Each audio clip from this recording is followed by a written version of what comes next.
Hey guys, I welcome you all to this Bhadra IAS Academy, wherein we are going to discuss this very article जहां पर central government has received the proposal जो क्या state government that is Assam के state government के द्वारा भेजा गया था, और असम के स्टेट गवर्नमेंट ने 6 कम्युनिटीज को एसटी स्टेटस देने के लिए सेंटर को यह बेसिकली प्रपोजल भेजा था। तो इसीलिए ये न्यूज में भी था दैट यूनियन गवर्नमेंट ने रिसीव कर लिया है ये प्रपोजल, और इस चीज को लोकसभा में union ministry of state of tribal affairs के द्वारा क्लियरली इन्फॉर्म भी किया गया है। तो सवाल होता है, असम के कौन से ऐसे 6 कम्युनिटीज को एसटी स्टेटस को दिया जाने का प्रपोजल भेजा गया है सेंट्रल गवर्नमेंट के पास?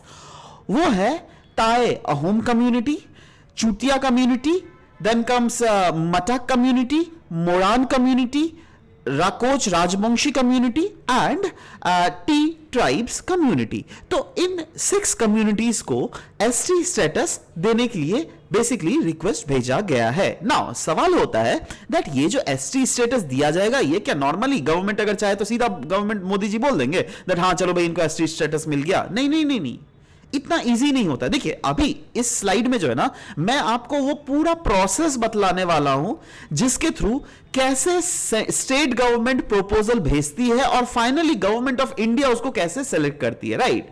तो इसके 4 प्रोसेस है, स्टेप ए, स्टेप बी, स्टेप सी, उसके बाद फाइनली हम लोग देखेंगे स्टेप डी। तो स्टेप ए में क्या स्टेट गवर्नमेंट क्या करता है? स्टेट गवर्नमेंट ना ये प्रपोजल को पहले तो इनिशिएट और सबमिट करता है सेंट्रल गवर्नमेंट के पास, और ऐसे वैसे आप प्रपोजल आपका अगर स्टेट गवर्नमेंट का अगर मन करेगा हाँ भाई कोई भी कम्युनिटी को एसटी स्टेटस दे दो, नहीं नहीं ऐसे नहीं होता है। उसके लिए स्टेट गवर्नमेंट को प्रॉपर सेंटर को जस्टिफिकेशन भी देना पड़ेगा। यही नहीं, स्टेट को सेंट्रल गवर्नमेंट के पास ना एथनोग्राफिक रिपोर्ट भी भेजना पड़ता है ना। ये एथनोग्राफिक रिपोर्ट क्या होता है? देखो कोई भी community, for example Moran community, right? Moran community को फॉर एग्जांपल अगर एसटी स्टेटस दिया जाए तो मोरान कम्युनिटी के सोशल, मोरान कम्युनिटी के कल्चरल और मोरान कम्युनिटी के इकोनॉमिक ट्रेड्स का प्रॉपर एक स्टडी होगा जो क्या सेंट्रल गवर्नमेंट को भेजा जाएगा स्टेट गवर्नमेंट के द्वारा, ठीक है? अगर ये भेज दिया गया उसके बाद सेंट्रल गवर्नमेंट क्या खुद चेक करती है? नहीं नहीं, अभी चेक करेगा सेकेंड स्टेप में, that is registrar general of India इसको एक फर्स्ट लेवल ऑफ स्क्रूटनी करती है, जिसमें further registrar general of India examine करती है दैट क्या ये वाली कम्युनिटी जिनको जिनका प्रपोजल भेजा गया क्या एक्चुअली में वो सोशली बैकवर्ड है, क्या एक्चुअली में उनके जो कल्चरल ट्रेट्स है वो रिस्पेक्टिवली डिस्टिंक्ट कल्चरल ट्रेट्स है, क्या एक्चुअली में ज्योग्राफिकली वो आइसोलेटेड रीजन में रहते हैं। अगर ऐसा नहीं है ना, if not recommended the objections are send back to the states for classification. मतलब अगर सोचो ऐसा नहीं है ना, उनको लगा दैट नहीं नहीं ऐसा तो नहीं है, वो तो सोशली काफी ज्यादा इंप्रूव कर गए हैं, राइट, मेन स्ट्रीम सोसाइटी से इंक्लूड हो गए हैं, ज्योग्राफिकल आइसोलेशन में भी नहीं है, तो फिर वो क्या करता है, फिर से वो जो रजिस्ट्रार जनरल ऑफ इंडिया ना वो ऑब्जेक्शंस रेज करती है, और उस ऑब्जेक्शन को फर्दर फिर से स्टेट गवर्नमेंट के पास भेजा जाता है और स्टेट गवर्नमेंट से फिर से क्लैरिफिकेशन ली जाती है, राइट? अच्छा, अगर सोचो अगर स्टेट गवर्नमेंट के पास अगर क्लासिफिकेशन गया, इसका मतलब क्या, इन लोगों ने एक्सेप्ट नहीं किया, बट अगर इन लोगों ने एक्सेप्ट कर लिया तब क्या होगा?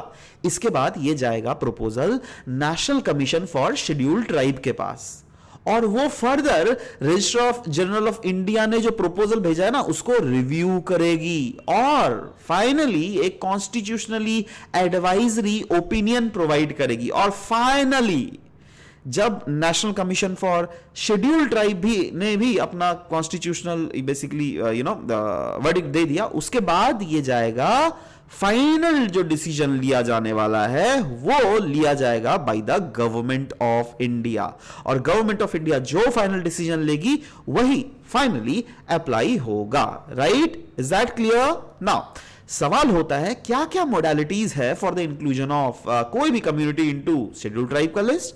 तो देखो गवर्नमेंट ने क्लियरली कुछ तो प्रोसेस क्लियरली बोला गया है, that is first of all उनके इंक्लूजन क्या है, उनका एक्सक्लूजन कितना है, राइट?